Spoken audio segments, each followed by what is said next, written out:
event.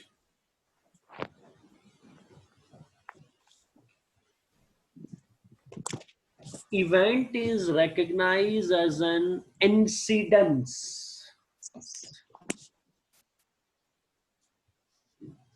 आगे उसमें event means situation or result created from transaction.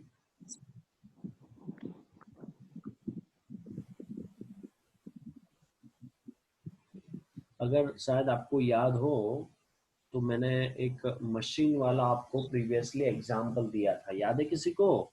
Event समझाने के लिए, ठीक है? फिर से मैं एक एग्जांपल रिपीट करूंगा, ट्राई टू अंडरस्टैंड बेटा, ठीक है? कोई एक मशीन है, ओके, लाइक वो मशीन हमारे बिजनेस के लिए it's consider as an asset. तो वो मशीन आपने बाय किया से 1 लाख रुपीज में, ओके, 1 लाख रुपीज में आपने बाय किया।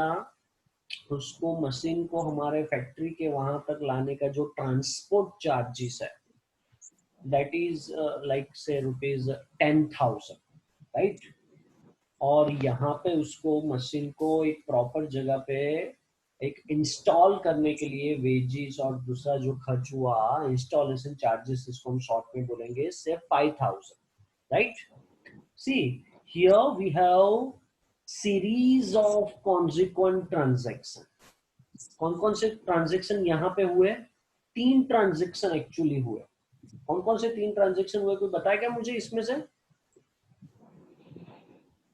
सबसे पहला हमने क्या किया? Buy we have purchase machine, कितने में? 1 लाख में, 1 transaction, right?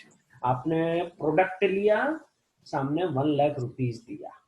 Second transaction, you are using the transport service, है ना? ट्रांसपोर्ट सर्विस आपने हायर की वो मशीन को वहां से यहाँ लाने के लिए। दूसरा ट्रांजैक्शन हुआ, in return you are paying 10,000, right? And the third one क्या था? थर्ड वन, आपने 5,000 रुपीज वो इंस्टॉलेशन चार्जेस पे किया, राइट? सो 3 कॉन्सिक्वेंट ट्रांजैक्शन हुए। When this 3 transaction come together it becomes one event. ये एक क्या बन जाएगा? इवेंट बन जाएगा। कि मेरा क्वेश्चन आपको ये होगा कि इवेंट बनाने के लिए कि ये अल्टीमेटली हमको मशीन कितने में पड़ा? Who will tell me? चल, मशीन कितने में पड़ा आपको totally?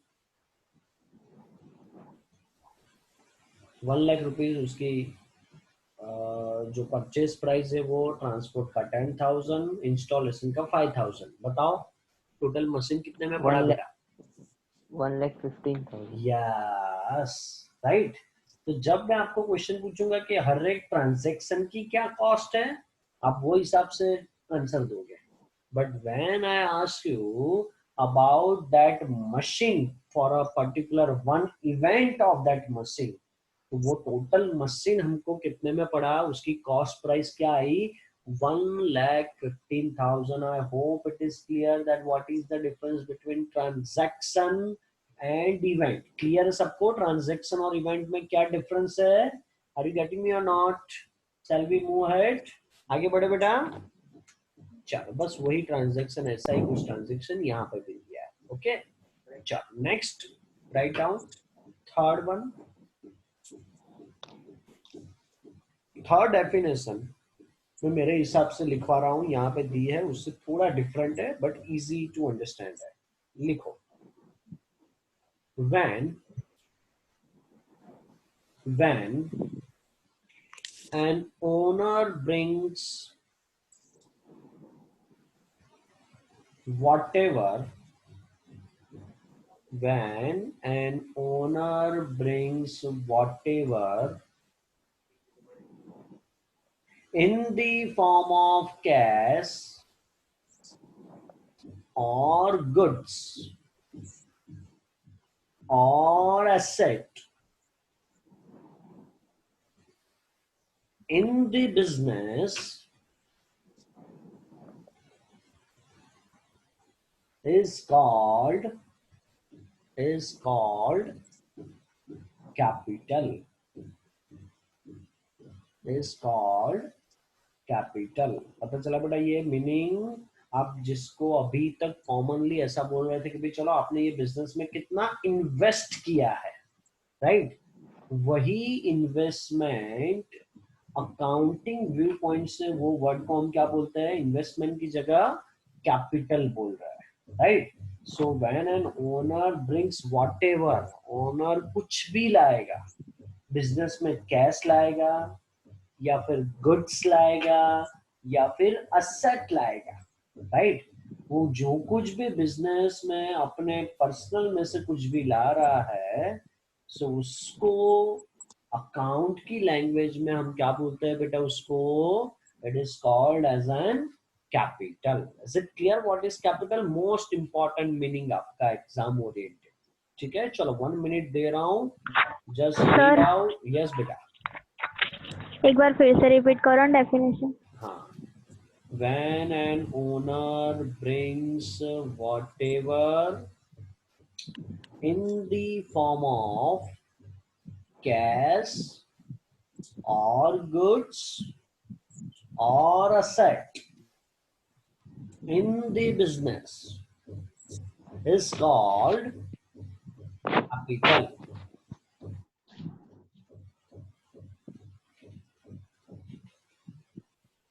Is called capital. Okay, नीचे एग्जाम्पल दिए हैं, लिखने की जरूरत नहीं है. To commence the business, owner brought, है ना? बिजनेस स्टार्ट करने के लिए ओनर क्या लाया? 10,000 कैश लाया, फर्नीचर लाया 60,000 का जो एसेट हो गया, और गुड्स लाया 8,000 का. So here the capital of owner, ये सबका total 10 plus 6 plus 8 total will be 24,000. 24,000 is the capital of the owner. Simple है बेटा एग्जाम्पल, राइट? ऐसा कोई भी एग्जाम्पल बना के आप भी एग्जाम में लिख सकते हो. एक चीज याद रखना, टर्मिनोलॉजी में से एक या दो टर्मिनोलॉजी आपके फर्स्ट सेकंड थर्ड एग्जाम में आपको मिलेगी. 1 मार्क्स में मिलेगा. आपको क्या लिखना है 1 मार्क्स के लिए? एक तो उसका मीनिंग होना चाहिए और उसके नीचे कोई भी एग्जाम्पल, उसके रिलेवेंट एग्जाम्पल होना चाहिए. ये दो चीज होनी चाहिए, तब आपको ये टर्मिनोलॉजी में से 1 मार्क्स मिलेगा. आर यू गेटिंग मी और नॉट बेटा? ठीक है, चलो कैपिटल का डेफिनेशन. Yes sir. कैपिटल का डेफिनेशन कौन बताएगा मुझे? Who will tell me? Sir मैं बोलूं? ठीक है, चलो हैंड रेस करो सब लोग, हैंड रेस करो. मैं यहाँ से नाम बोलूंगा. चलो सबसे पहले नूपुर, बताओ बेटा. When an owner brings whatever in the form of cash or goods or asset in the business is called capital. Very good, very good. बोलो Madhav. When a owner brings whatever in the form of cash, goods or asset in the business is called capital. Very good, very good. Dhruv बोलो बेटा. So when an owner brings whatever in the form of cash, goods or asset in the business is called capital. Exactly, exactly. Good, good, good. और कोई बना बोलना चाहेगा? Anyone wants to try? Okay fine, चलो आगे बढ़े.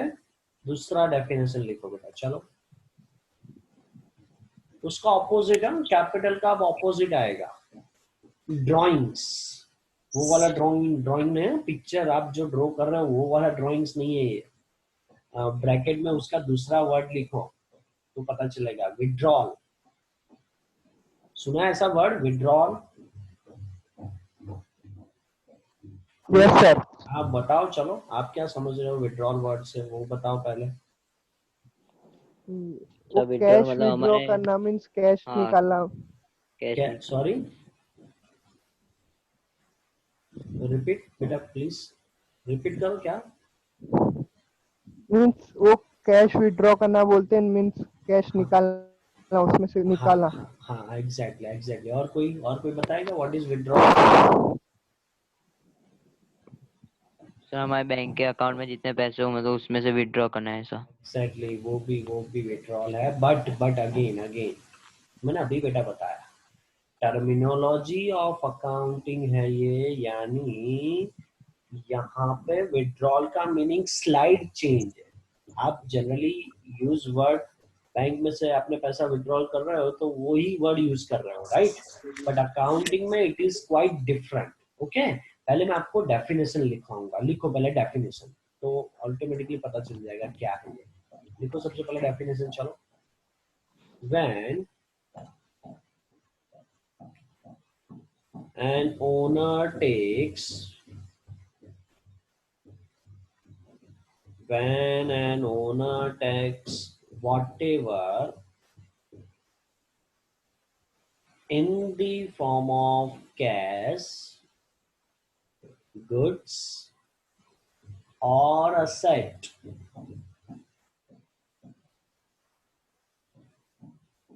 from the business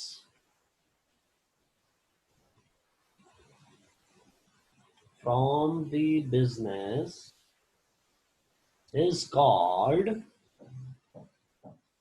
drawings or withdrawal. बहुत simple word में बोलूं, ओनर कुछ लाएगा into the business, it is capital. Owner कुछ ले जाएगा from the business, it is drawing. हाँ बेटा, किसी ने हैंड रेस किया, बोलो बेटा क्या डाउट है? Dhruvini, you want to say something? Any doubt? Yes बेटा बोलो। Owner, when an owner takes के बाद क्या है? हाँ हाँ, रिपीट करूँ ना मैं, डेफिनेशन रिपीट करूँ? ओके ओके, फिर से रिपीट कर रहा हूँ मैं। When an owner takes whatever in the form of cash or goods or asset from the business is called drawing or withdrawal. Yes, okay. चलो, डेफिनेशन कौन ट्राई करेगा बेटा? Who will try? Yes, बोलो बेटा Madhav. When an owner takes whatever in the form of cash or goods or a asset from the business is called drawing or withdraw. Very good बेटा, very good. बोलो नूपुर बेटा। When an owner takes whatever in the form of cash, goods, or asset from the business is called drawing or withdraw. Very nice, very nice. Through. So when an owner takes with whatever in the form of cash, goods or asset from the business is called drawing or withdraw. Exactly, exactly. Very nice, very nice. Okay. Clear है ये दोनों meaning बेटा? Business में अगर वो कुछ लाया owner तो कैपिटल, कुछ ले गया तो उसको अब से हम क्या बोलेंगे? ड्रॉइंग्स और विथड्रॉल, राइट? चलो आगे बढ़ते हैं। लिखो नेक्स्ट पॉइंट, लायबिलिटी।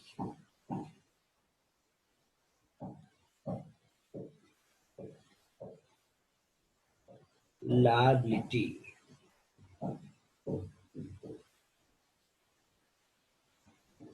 ओके। है किसी को पता बेटा in general what do you mean by liability?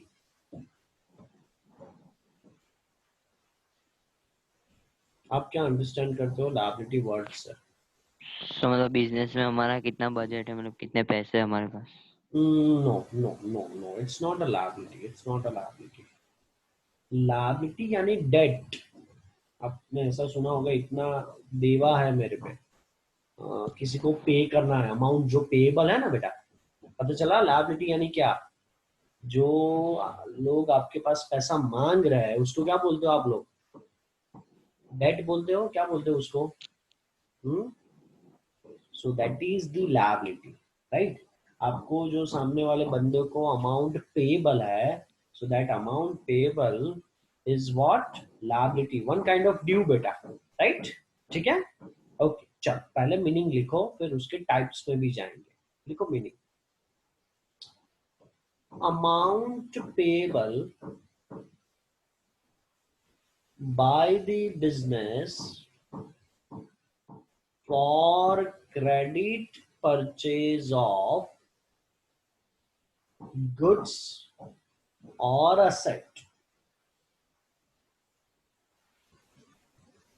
or amount payable for borrowed money is known as liability. आपने किसी के पास से बोरो किया है, तो जब तक पे नहीं कर रहे हो तब तक वो आपकी क्या बन जाएगी? लायबिलिटी बन जाएगी. Is it clear what is liability बेटा? ठीक है, दो एग्जांपल दे रहा हूं मैं, आपको बताना है कि वेदर इट इज लायबिलिटी और नॉट. ठीक है, मैंने बैंक से 1 लाख रुपीस का लोन लिया, वेदर इट इज लायबिलिटी और not? Yes, sir, it is liability. Is liability? Yes, sir, it is a liability. Very good, very good. दूसरा एग्जांपल, मैं स्टेशनरी शॉप पे गया, ओके, और स्टेशनरी शॉप पे से स्टेशनरी की थोड़ी बहुत आइटम ली, चौक लिया, डस्टर लिया, मार्कर लिया, 2-3 बोर्ड जो व्हाइट बोर्ड आता है वो मैंने लिया, और उसका पैसा मैंने नहीं दिया. यानी सब कुछ मैंने कैसे बाय किया? कैश और क्रेडिट? क्रेडिट पे. तो मान लो 1 मंथ की क्रेडिट पे मैंने ये सब बाय किया, वेदर इट इज लायबिलिटी और not? Yes, sir, it is a liability. Is liability. जब तक पेमेंट नहीं कर रहा हूं तब तक इट इज लायबिलिटी. मैं फर्नीचर की शॉप पे गया और बिजनेस के लिए मैंने फर्नीचर बाय किया, पैसा मैंने कैश दे दिया, वेदर इट इज लायबिलिटी और not? No. No, sir, it is not a liability Why? because it is not a credit purchase. Yes, or you can say there is no amount payable. कोई amount payable है ही नहीं बेटा वो case में, right? मैंने पूरा amount cash में पे कर दिया, right? So whenever there is a credit transaction, credit purchase और money borrow, ये दो केस में जनरली अमाउंट पेबल रहता है, and that amount payable is what? Is your liability. Is it clear बेटा? ठीक है, चलो अब लायबिलिटी के मेन 2 टाइप्स है. लिखो सबसे पहले इंटरनल, ऐसे टाइप्स निकाल दो 2, internal liability and external liability.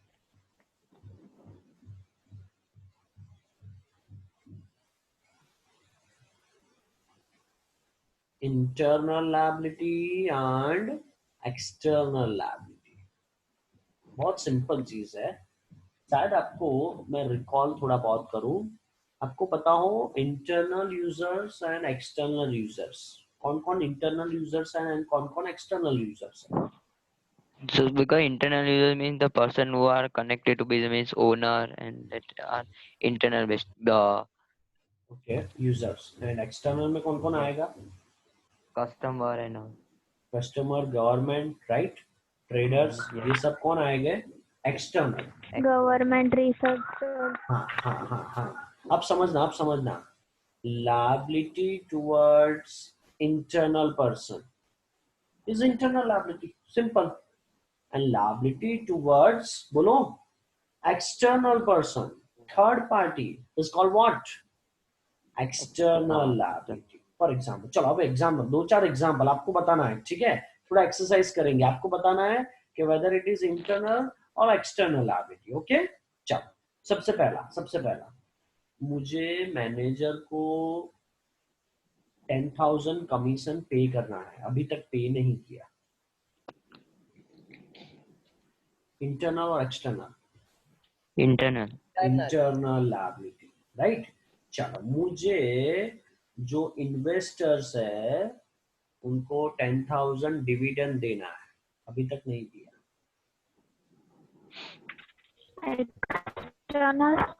External.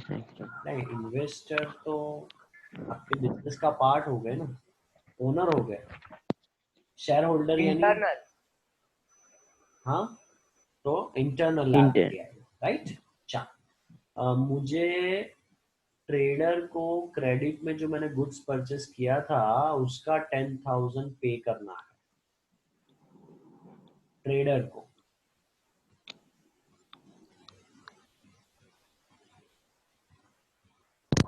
Internal या external? External. External, sir. External. External. मुझे गवर्नमेंट को 10,000 पे करना है External. External. Is it clear? ठीक है, what is internal and external? इसमें कोई डाउट है? अब देखो Yes, sir. दोनों के नीचे देखो तो सेम टाइप्स है। इंटरनल में दो टाइप है, current liability, non current liability, दिख रहा है? वैसे एक्सटर्नल में दो टाइप है, करंट एंड नॉन करंट। पहले करंट नॉन करंट ये समझ लो। देखो ये current liability and non current liability ये अल्टीमेटली टाइम बेसिस पे, किसके बेसिस पे है? टाइम बेसिस पे। एक एग्जांपल दे, जो लायबिलिटी, ये करंट और नॉन करंट के मैं दूसरे सिमिलर वर्ड आपको दे दूं, short term liability and long term liability. Current liability यानी उसका मीनिंग क्या होगा? Short term liability. और नॉन करंट लायबिलिटी को हम क्या बोलेंगे? Long term liability. तो ऑब्वियसली आपके माइंड में क्वेश्चन होगा कि ये सर शॉर्ट टर्म यानी कितना टाइम, लॉन्ग टर्म यानी कितना टाइम? समझ लेना, ऐसी कोई liability which is less than 1 year, ऐसी लायबिलिटी जो 1 ईयर से लेस है, राइट? तो ऐसी लायबिलिटी को हम क्या बोलेंगे? शॉर्ट टर्म लायबिलिटी और करंट लायबिलिटी। पता चला सबको what is short term, what is current, कि नहीं पता चला? और ऐसी liability which is more than 1 year is called what? Long term liability और नॉन करंट लायबिलिटी। चलो, करंट नॉन करंट में कोई डाउट है? यू कैन आस्क मी, फिर मैं एग्जांपल दे दूं आपको एक दो। No. Right? Less than 1 year क्या बोलेंगे? करंट। मोर देन 1 ईयर क्या बोलेंगे? Non current.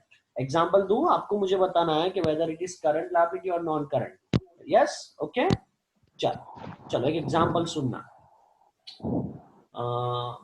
borrow money from bank of rupees 1 lakh for 3 years. Non-current. It's a non-current. Why? Because sir, it is more than 1 year. It is more than 1 year. It is for 3 years, so it is more than 1 year, so it's a non-current liability, right? Okay, borrow goods or credit purchase of goods from the trader for 1 month. Current liability. Why?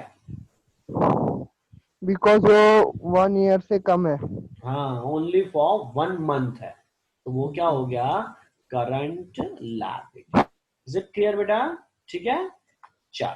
तो individual उसका point ही दिया है, internal और external का, और वैसे ही current non current का। लिख लो चलो पॉइंट, कि होमवर्क में लिख लोगे ये पॉइंट। अब समझ में आ गया ना सबको?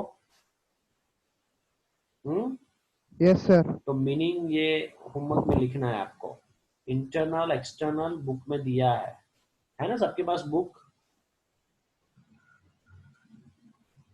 मैं यहाँ से रीड कर रहा हूँ, उतना ही लिखना। देखो, in accounting business and owner are treated as separate entity. When the owner of business is providing capital, it becomes internal liability, and it's a liability of business towards owner.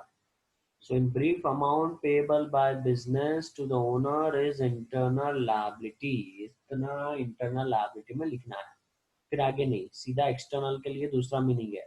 Amount payable by business to third party, बस ये word याद रखना। For credit purchase of goods or asset or service, or payable amount for borrow money is known as external liability. याद रहेगा, third party को amount payable है, external liability. Owner को amount payable है, क्या बोलेंगे उसको? Internal liability. अब दिस क्लियर बेटा? इसमें कोई डाउट है किसी को? क्या लिखना है पता चल गया सबको, राइट? Yes, sir. चलो, वैसे बस इतना ही लिखना है। वैसे करंट नॉन करंट में लिखना है, देख लो कहां से लिखोगे?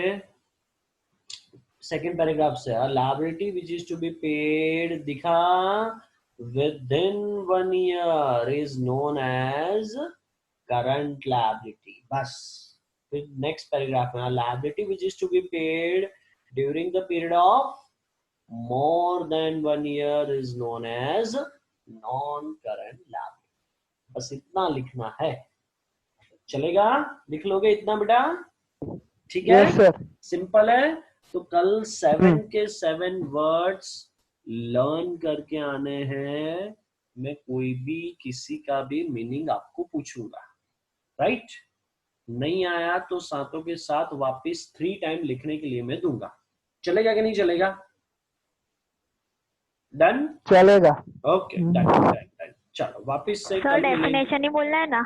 सिर्फ डेफिनेशन, और मैंने Okay. वैसे ही बताया कि डेफिनेशन के साथ आप कोई भी एग्जांपल बना के बोल सकते हो। Example Okay. बोलोगे तो it's well and good, right? Fine fine.